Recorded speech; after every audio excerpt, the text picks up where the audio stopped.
बरगी बांध में हुए एक दर्दनाक क्रूज हादसे को लेकर अब मामला हाईकोर्ट पहुंच गया है। हादसे में हुई 13 से 14 लोगों की मौत के बाद इस पूरे प्रकरण की निष्पक्ष जांच की मांग उठाई गई है। समाज सेवी पुष्पा तिवारी के द्वारा दायर याचिका में आईजीपी स्तर की एसआईटी गठित कर पूरे मामले की जांच कराने की मांग की गई है। अधिवक्ता ने कहा कि याचिका में सवाल उठाया गया है कि यह केवल दुर्घटना थी या फिर इसे मास मर्डर के रूप में देखा जाना चाहिए। उन्होंने आरोप लगाया कि येलो अलर्ट के बावजूद पुराने क्रूज को नदी में उतारा गया और यात्रियों के पास पर्याप्त सुरक्षा इंतजाम नहीं थे। कई यात्रियों ने लाइफ जैकेट तक नहीं पहन रखी थी, जो प्रशासनिक लापरवाही को दर्शाता है। देखिए, बरगी जो क्रूज हादसा एक बहुत ही दुखद और दुर्भाग्यवश हादसा हुआ है, जिसमें लगभग 13 से 14 मौतें हो गई हैं। आप सबने भी देखा, हम सबने भी देखा, हमारी इसमें संवेदनाएं हैं।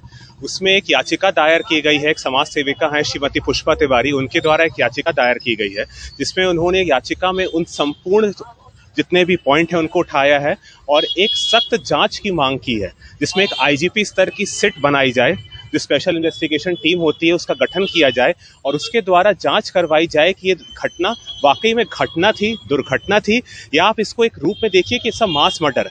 कैसे, जब आपको पता है कि ये इतना पुराना क्रूज है, वो येलो अलर्ट के बाद भी आप उसको नदी पे उतार रहे हैं, इतने सारे लोगों के साथ उतार रहे हैं, उनमें से किसी ने भी अपना सेफ्टी जैकेट्स नहीं पहना हुआ था, तो वो एक तरह से अधिकारियों की जो कमी है और अधिकारियों की कमी के अलावा जो मुख्य प्रशासन है उसकी कमी है, उसको साफ साफ दिखाता है। इसलिए एक सिट की मांग की गई याचिका के साथ।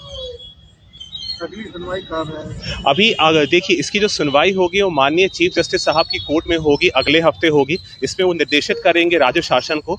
इसके अलावा राज्य शासन में हमने जो चीफ सेक्रेटरी है, एसपी जबलपुर, कलेक्टर जबलपुर एवं जो एमपी टूरिज्म के समस्त अधिकारी हैं उनको पार्टी बनाया है कि वो इसमें आके अपना जवाब दें कि ऐसी घटना, दुर्घटना, या इसको मैं फिर पुनः एक बोल रहा हूँ कि इस तरह की जो दुर्भाग्यवश, आप सबने भी देखा, हमने भी देखा कि एक माँ अपने बच्चे को बचाते हुए चली गई, भले दुर्भाग्य से वो दोनों ही नहीं बच पाए, ऐसे कई सारे जो हुई है, वो क्यों वो घटना घटित हुई। क्रूज को डिसमेंटल को लेकर देखिए, क्रूज जो डिसमेंटल हुआ है वो अपने आप में एक बहुत बड़ी एक साजिश दिखती है, हमारे लिए तो दिख रही है।